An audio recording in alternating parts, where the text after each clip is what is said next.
Hi, it's Jane. As you can tell, I have a little bit of cold, and I'm going to try to talk loud enough, but I can't guarantee that you'll be able to hear me. But I will try to enhance the sound in the video for the replay. I do have a couple of finished items. I had a tree skirt that someone had asked me to make for them, and this is that tree skirt. It's got 11 trees on it, and it didn't take too long. I had planned on adding just single crochets around the top, but that really would distract from the look of it, so I'm not going to do that. I'm just going to leave it as is, and I think she'll be happy with it because that's something that she wanted as a Christmas gift to one of her children. Voice is wonderful. I will put a picture of that in here.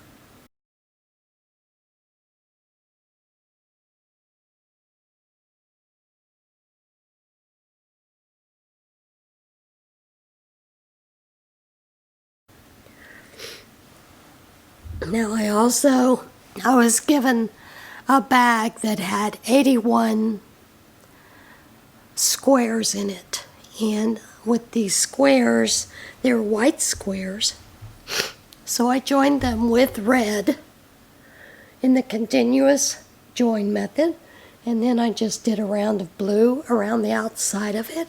It's a nice size afghan. It'll go to prayer shawl. Not this month, but next month. No, January. December. We're still in November. December, I have a Christian women's event, so I won't be going to prayer shawl that day because they conflict with each other on the schedule.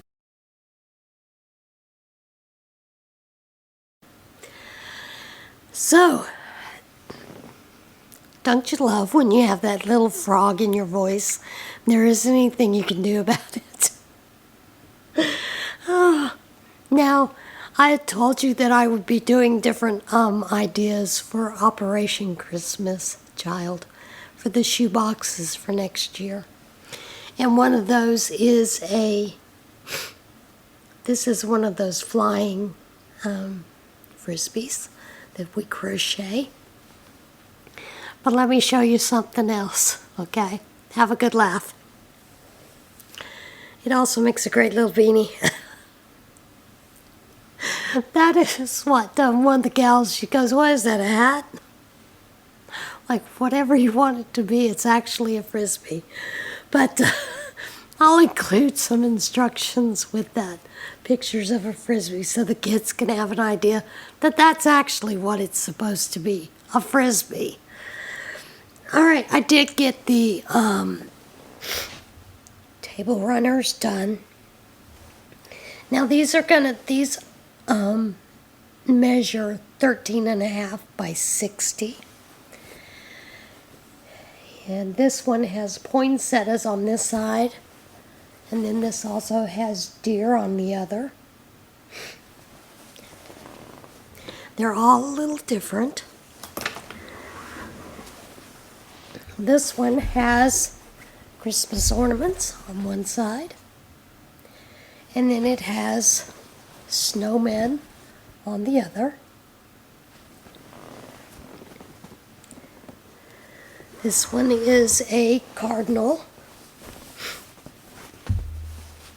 It's cardinals on one side, and then it has the poinsettias on the other side. These have a Christmas side, and then they have a winter side, for the most part. Only because I think cardinals are great for January anyway. So there is this one that has the cardinals on this side, and then has the Christmas ornaments on this side.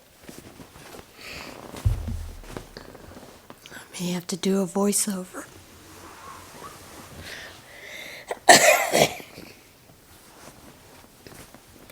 This is that little red truck that has the Christmas trees in it. And then it has snowflakes on the other side of it. Of course, the snowmen are driving the trucks.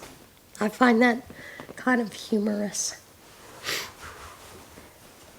Now this one is a nice Christmas village, winter scene.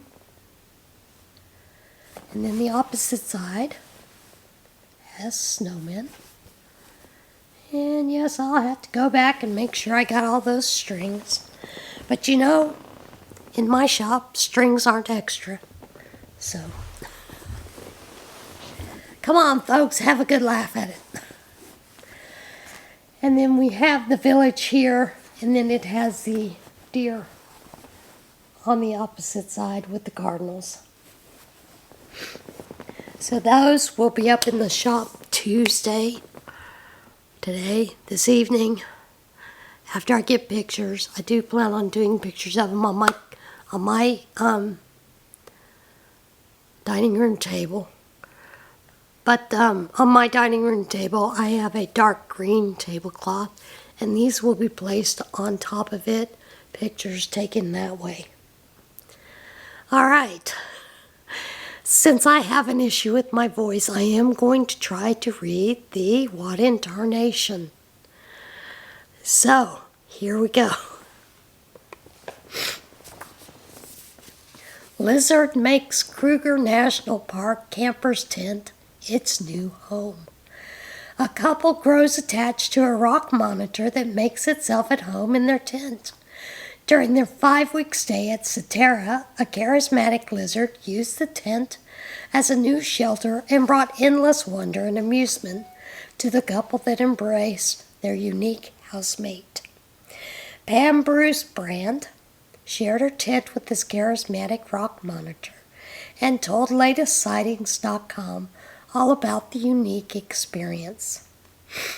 We arrived at Santara Rest Camp at Wednesday, February the 22nd, a week ahead of schedule from Lataba Rest Camp to beat Cyclone Freddy so we could set up before the rains. Little did we know that our peaceful experience was about to be transformed by a temporary resident, a rock monitor. The rock monitor is an opportunistic carnivore that primarily feeds on invertebrates and occasionally scavenges on larger animal carcasses. Equipped with large claws and a powerful tail, they definitely should not be messed with. We came across a rock monitor on the 3rd day of our stay in the camp while we were out on a game drive. On returning to our tent, we heard scratching. To our surprise, we found him lying comfortably on our bed, peeking through the gauze window. After the initial shock, we carefully helped him out of the tent and secured all possible openings, hoping that he wouldn't return. The following morning, however, we heard scratching above our heads.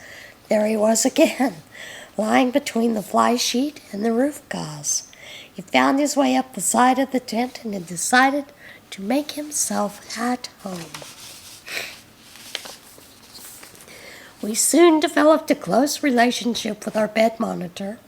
During the day, he would leave his new home to forage in the area and return whenever he desired. In the mornings, he would hang his head from the ceiling, watching us as we prepared breakfast. We would chat with him as if he were a pet, and he seemed comfortable with our presence, as long as we didn't cross his boundaries. One afternoon, we heard thunder in the distance. As if sensing the approaching storm, he came scampering back into his space just in time to avoid getting drenched. On one occasion, we were concerned when we didn't see him in the morning or upon our return from a game drive. We secretly worried that he had fallen prey to a predator. Our relief was palpable when he returned that evening, safe and sound. Like I said, I hope you can hear me. As we packed up to leave the camp, we wondered what would happen to our bed monitor. We didn't want to accidentally pack him up, carry him off to our next destination, Lower Sable Crest Camp. We hope that the new campers will be as welcoming and tolerant of him as we had been. Who knows? Maybe there'll be another story.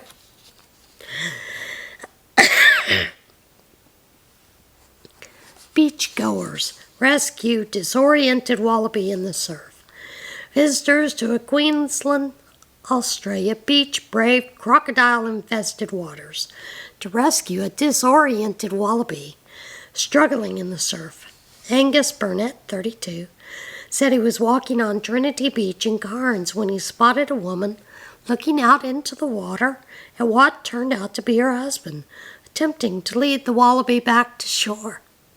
The woman told Burnett her husband had been out in the water for about 10 minutes. I just swam out and helped him, Burnett told 7 News. He said the wallaby was more than 150 feet from shore. It was a bit disoriented and wouldn't come back in at all, he said. It was kicking around a bit and was a bit tired. It would go limp and go under at times, so he had to pick it back up. Third witness swam out to help, and the trio were able to guide the marsupial back to dry land where it hopped away. Burnett said the rescue is something you do to help out, isn't it? As an Australian, just as a human, we're prone to do that. He later found out the rescue had been caught on video. I was a bit embarrassed, he said. I was just in my jocks. I was wearing my favorite undies from Kmart. Wallabies have been known to become disoriented in the surf in Queensland beaches in the past. Odd Turkey Day.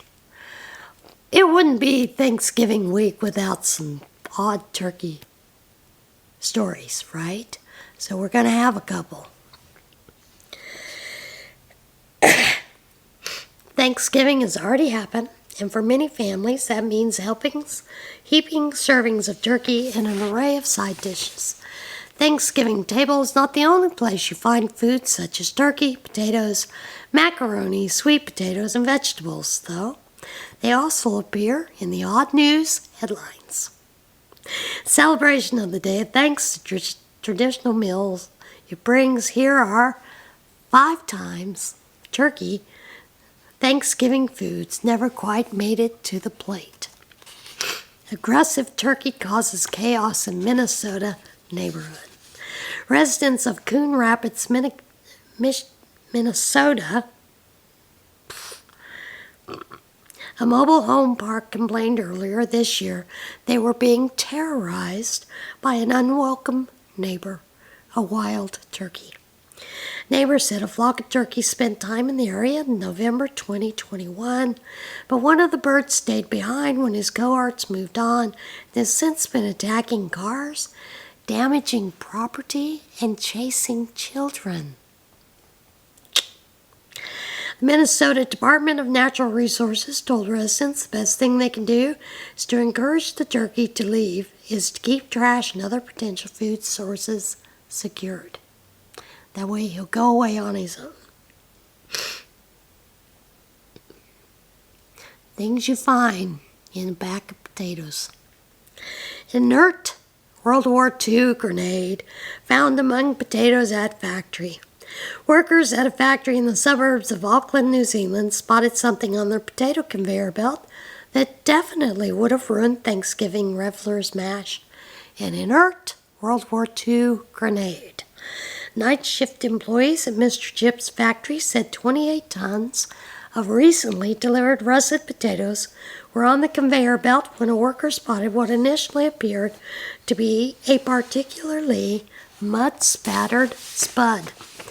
The New Zealand Defence Force's explosive ordnance disposal team ended up getting involved when they discovered the object was a grenade dating back to World War II. The device was found to be a non-explosive grenade, likely used for training purposes. And there's no video. Sorry. 500 pounds of cooked pasta found by New Jersey River Basin. That's a lot of pasta.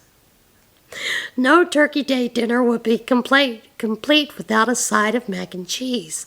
but 500 pounds of cooked pasta next to a New Jersey River basin might be expensive for even the most voracious of appetites.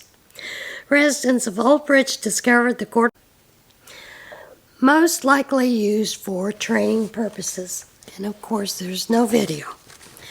500 pounds of cooked pasta found by New Jersey River Basin. No Turkey Day dinner would be complete without a side of mac and cheese, but 500 pounds of cooked pasta next to a New Jersey basin might be excessive for even the most voracious of appetites. Residents of Old Bridge discovered the quarter-ton of cooked spaghetti, elbow macaroni, and ziti covering a 25-foot area near the bank of the river.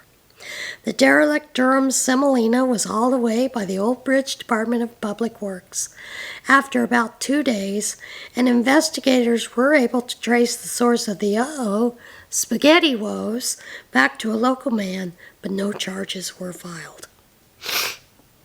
And there's video.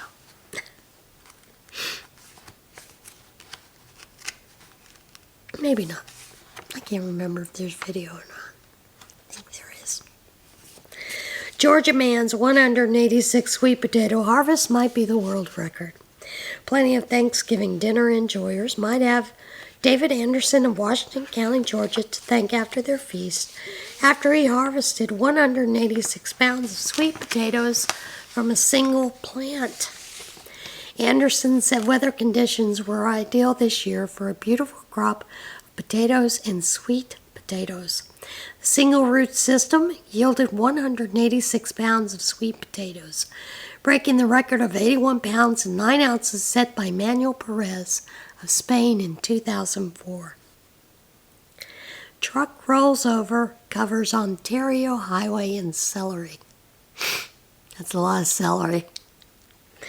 Your grandmother would be disappointed if you skipped your veggies, but a truckload of celery stalks didn't quite pass the 5-second rule when they spilled across Highway 400 in the Aurora, Ontario area. Ontario Provincial Police tweeted photos of the roadway absolutely covered in spilled stalks, writing, "So much celery." The high-fiber mess took crews several hours to clean up, but no injuries were reported from the truck crash or the resulting celery spill. You have to be real careful when you're hiking. Hiker followed by 3 bears on California Trail, and the video is kind of harrowing to watch, but she does some smart things during it.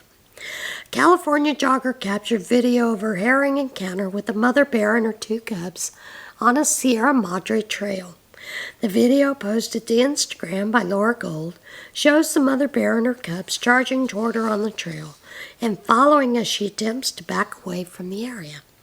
The woman can be heard roaring in an attempt to ward off the animals. The hiker was eventually able to get away from the bears without injury. In the midst of chaos, I almost forgot about nature's lesson, she wrote. Now, here's the good thing. She actually had a whistle with her, and she used that whistle. The whistle did help, as well as the roaring. So, she got lucky, very lucky. Police find hair sticking out of vehicle's trunk belonged to mannequin. A New Zealand woman received a call from police after she was seen driving with a clump of hair hanging out of the trunk of her car that turned out to be a mannequin head. Sophie Milne of Christchurch said she hadn't realized the hair was hanging out for her trunk for about a week when she was called by police. Police told Milne they had received multiple calls from concerned citizens who were worried about a potential person trapped in her trunk. The hair turned out to belong to Cher, a mannequin head Milne had used for hairdressing training. She said the hair must have been caught in the trunk opening for at least a week. At least that was the last time she opened the back of the vehicle. Generally speaking, we can say that we'd always rather people call police if they have any questions about suspicious behavior or concerns for anyone's safety. we can make inquiries. We'd rather it turn out to be nothing than to be notified of something that needed police attention. Ontario Police had a similar sense of relief earlier this year when a dive team was summoned on a report of a body floating in South Simcoe Canal. The report remains turned out to be discarded mannequin. There's video.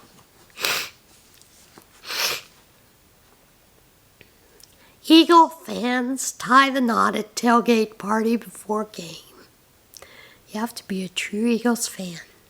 A pair of Philadelphia Eagles superfans showed their love for the team and each other by getting married at a tailgate party before the game against the Dallas Cowboys. Brooke and Rob Rittner, dressed as Eagle jerseys, branded Mr. Rittner and Mrs. Rittner, tied the knot Sunday at a tailgate party outside Lincoln Financial Field. The decorations at the wedding include a sign reading, "Happy Birthday, Jason Kelsey." The Eagles shared photos and video from the ceremony on Instagram. A wedding tailgate, that's a Philly thing.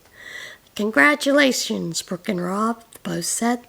The couple loaned some of their luck to their team, and the Eagles beat the Cowboys 28-23. That is it for the What in Tarnation. I am going to read our devotional, but first I thought I would tell you. I adopted 2 kittens, and I couldn't be happier. I will put some photos in here and a little video of them playing. The female has the black on her, and her name originally was Cuddles. It is now Isabel, Izzy for short. The male cat was called Ralphie, and he is the one that has his tail whenever he's walking curled up over his back. He is now called Ronan, simply because he is exceptionally calm, which is interesting. Now, Miss Izzy is a bit of a stubborn girl, so I've met my match in trying to train and discipline Izzy. I don't like my cats to be on the counter. I don't like my cats to be on the table. And Izzy is proving to be a bit of a challenge. But we're getting there. So, I will also need to list in the listings that I am a cat-friendly home now. Before I was a pet-free zone, but now I do have a cat. Even though the cats aren't normally anywhere near the fabric, I do need to let you know just in case they get in there, so that if you have allergies, you can immediately wash it or ask me to wash it before I send it, that kind of thing.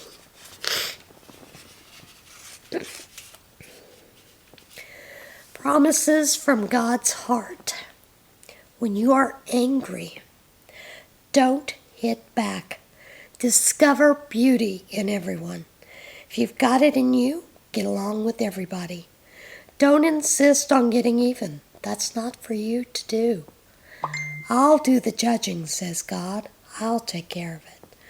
That is Romans 12:19 from the Message. For if you forgive people for their wrongdoing, your heavenly Father will forgive you as well. That is Matthew 6:14. Refrain from anger and give up your rage. Do not be agitated. It can only bring harm. That comes from Psalm 17:8. Isn't that true? All right, that is it for today's video.